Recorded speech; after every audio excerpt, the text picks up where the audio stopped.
Our epistle reading today is taken from the letter of 1 Corinthians chapter 2 and verses 1 through 12.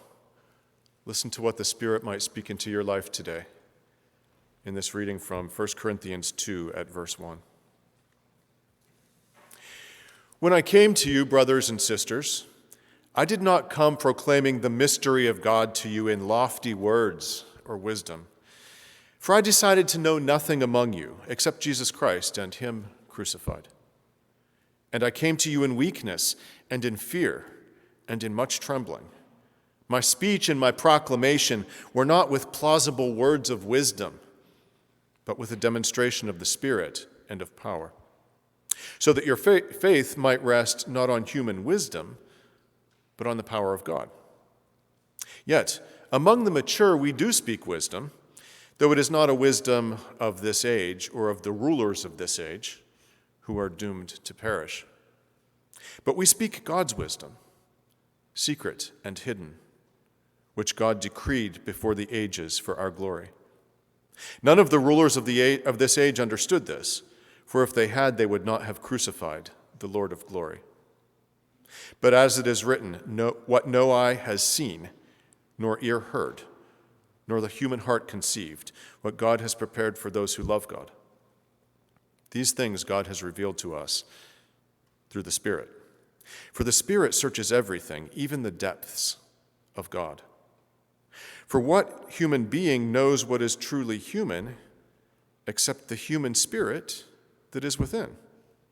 So also no one comprehends what is truly God's except the Spirit of God. Now we have received not the spirit of the world, but the Spirit that is from God, so that we may understand the gifts bestowed on us by God. This is the word of the Lord. Thanks be to God.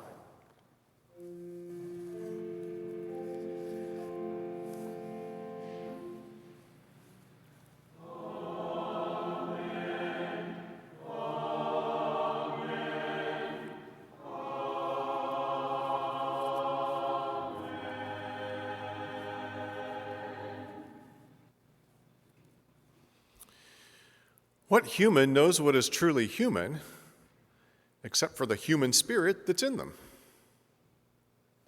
So also, Paul says, no one comprehends what is really the stuff of God, the things of God, except for the presence of God in their life. This is some lofty philosophy that the Apostle Paul is speaking here in his first letter to the church at Corinth, and yet it's a truth that we all know, and which concerns us intimately. Let's put it this way. Say you've got a Schnauzer, and say you've also got a Bichon. Two breeds of dog that are very different from each other. One is naturally sweet and playful and loves everybody. The other has small dog syndrome. It trusts and loves only one person under the sun, and it's not you. And it's not the Schnauzer. You've got two dogs, very different breeds, but despite their differences, somehow they recognize the dogness in the other. They don't look alike, they don't act alike, but they know that they are profoundly alike. In fact, we just happened to have a Schnauzer and a Bichon. And when the Schnauzer was a puppy, it looked to that Bichon kind of as a mother figure, strangely. They know that although they do not look alike or behave alike, they are alike. The cat wants none of their canine foolishness. The cat is left out altogether because they both know the cat is not a dog, and the cat doesn't care. The cat does not feel left out. So it is, Paul says, with our humanity. We sense the humanity in each other. Our human nature both unites us and sometimes, I think, divides us. But we know the humanness in each other. Then the apostle goes on to make a claim that's even harder to defend. He says that just as our humanity sounds an echo in the humanity of other people, so the little spark of God that's present in all life sounds an echo in other people. So we catch an echo of all that is divine in our world and in other people because of the little piece of God that's still in us. That's to say, there are times when we see past even our humanity to see something better, something higher, something nobler and brighter living in us, God's very life. And whereas our humanities can come into conflict with each other, the key to happiness in this life and in this world is to train ourselves to see the God in each other. It's a beautiful thing. It's a wonderful thing to look at your own life and see traces of God's presence, maybe even God's fingerprints on your life. More beautiful still is to look into the life of another person and to see God's presence there. If you've ever taught a class or given a speech or preached a sermon, then you have probably looked out at the faces in the crowd, however small that crowd or large, and you've seen a few faces, maybe one, maybe two, of people who really got it. They were right there with you. They followed you. They took an interest in what you were saying. And for that brief moment, your humanity and their humanity connected.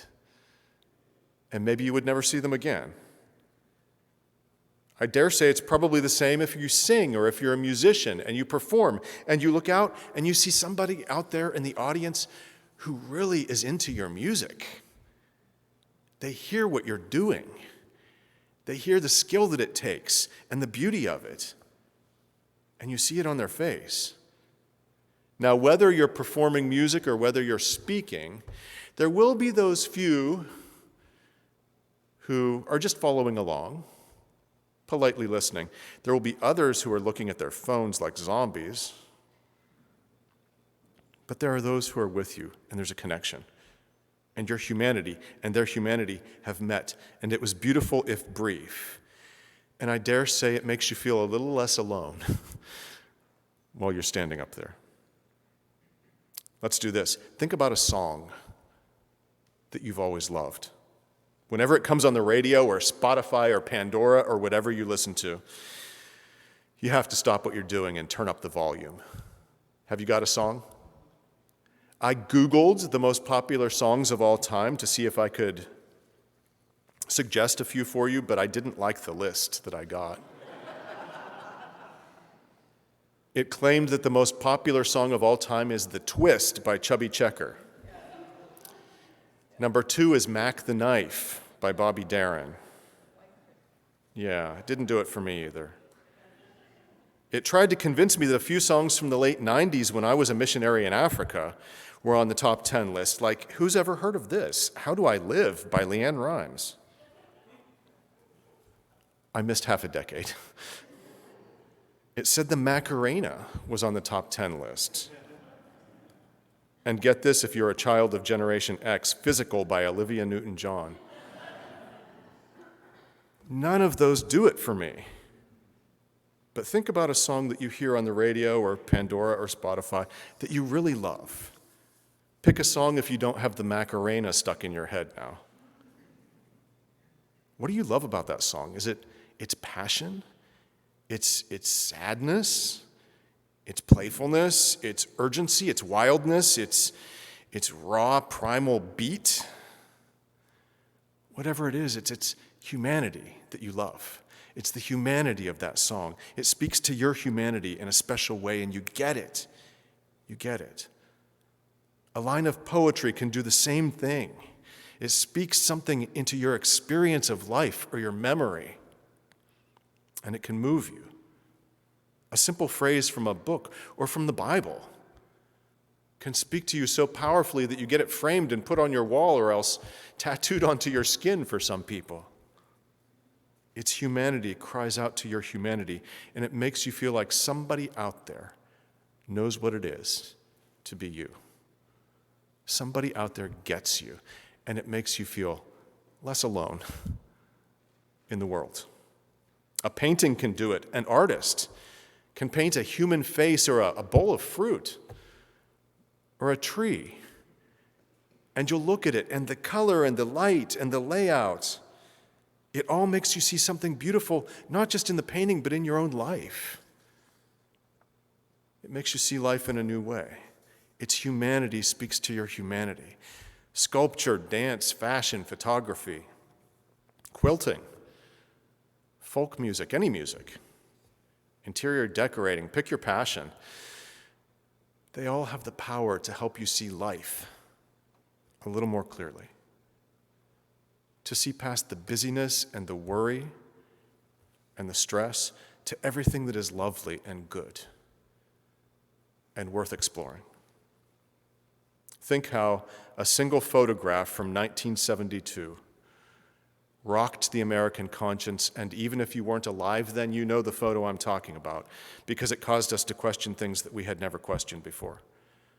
A black and white photo of a naked Vietnamese girl walking toward the camera with absolute horror on her face. It rocked our consciences. It pricked our hearts.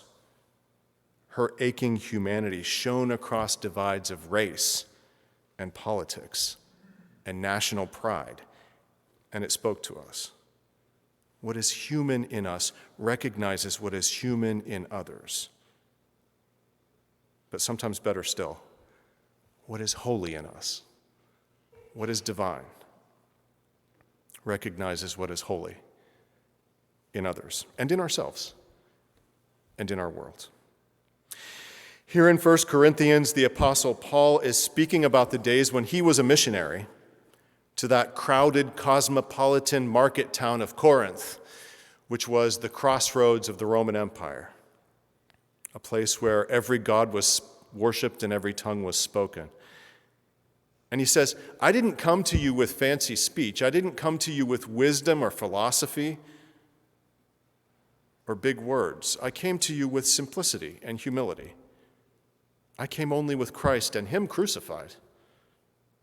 But here in his letter, Paul ditches the simplicity.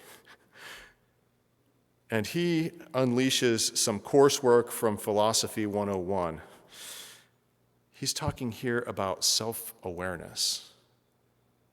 Awareness of ourselves and awareness of others. And the occasional awareness of a mystery that we sometimes sense along the edges of our lives, a mystery that we will call God. We recognize the human things in ourselves and in each other, Paul says, and that's good. If I can see your humanity, I might be your friend rather than your enemy. But there's something also more than human at work in our lives and in all life. There is something unexplainable, something divine, a mystery that we call God at work in each of us.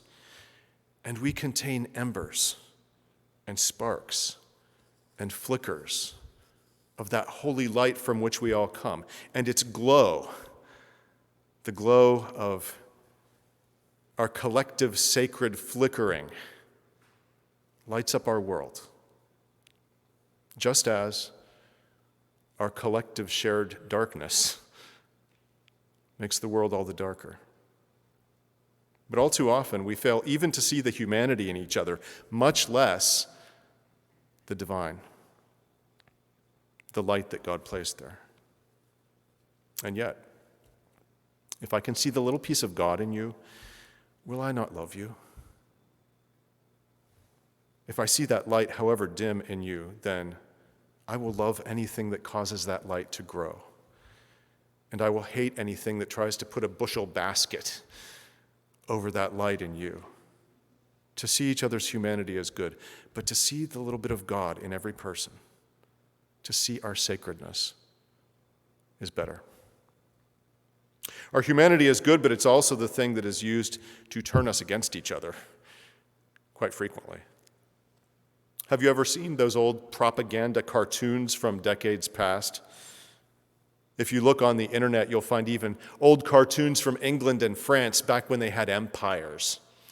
And they had to depict people of Asian descent or of African descent with exaggerated features, speaking in grunts and squeaks, sometimes with their noses pierced with animal bones.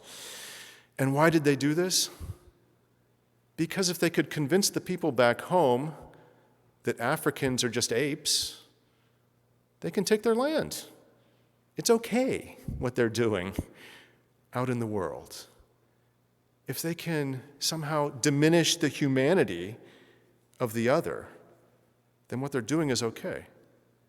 Cartoons even from the world wars, the two world wars. You see the same kind of thing with the Japanese and the Germans. Even going so far, American cartoons depicting the Japanese and the Germans. Some of them even called the Germans Krauts. Why did we distort the humanity of our enemies? We did it so that we would feel better about fighting them and sometimes killing them. In these old cartoons, it's the enemy's most human characteristics that are overblown and exaggerated to make them look somehow other than human. Their lips, their noses, the shapes of their eyes, the texture of their hair, their diets, because that's why we call Germans Krauts, isn't it? Their diets. These are the most human things. Our lips, our noses, our diets.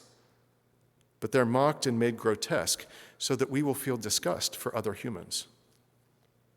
I think this is happening in American politics today, where we create these cartoon sketches of anybody that disagrees with us so that we can more easily dismiss their humanity and reduce them to single issues, condemning them, dismissing them, reducing them to a handful of things, failing to see their full humanity, which bids us to respect the other, and the sacred light within them, which bids us to love them. Now, I might know what you're thinking. I might not, but I might. You might be thinking, yes, but not everything about our humanity is all that good. And that's true. If it were all good, it wouldn't be humanity, it would be divinity. Unlike a Schnauzer and a Bichon, you and I live with the knowledge that we're going to die. And that knowledge makes us weird. That knowledge drives us to desperation sometimes without even knowing it. Not only do we have to die, but we have to live with the knowledge that it's coming.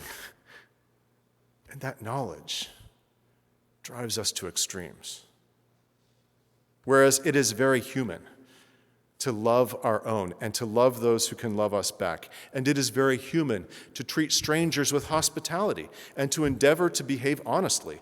And it is human also to do some pretty bad things, to seek revenge, to hold a grudge, to resort to force and to violence, and to be motivated by jealousy and fear and greed. A great tragedy of being human is the fact that we love too small. And it's our small loves that keep us from getting the big loves sometimes.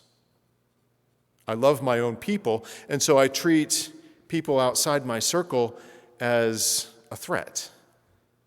I love my own child, so I cannot possibly love the child who bullies my child. I love my own country, my own way of life, my own faith, my own church, and it makes me see yours as, if not inferior, maybe a threat to mine. Yes, our humanity gets all tangled up, turned in on itself, and all that is most beautiful in it can be used to make a mockery of all that's good.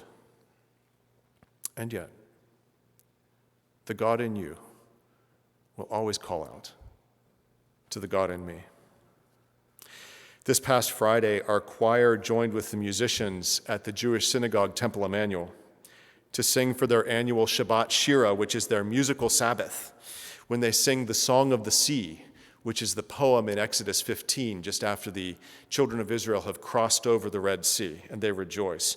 It's also called Miriam's song in Exodus 15.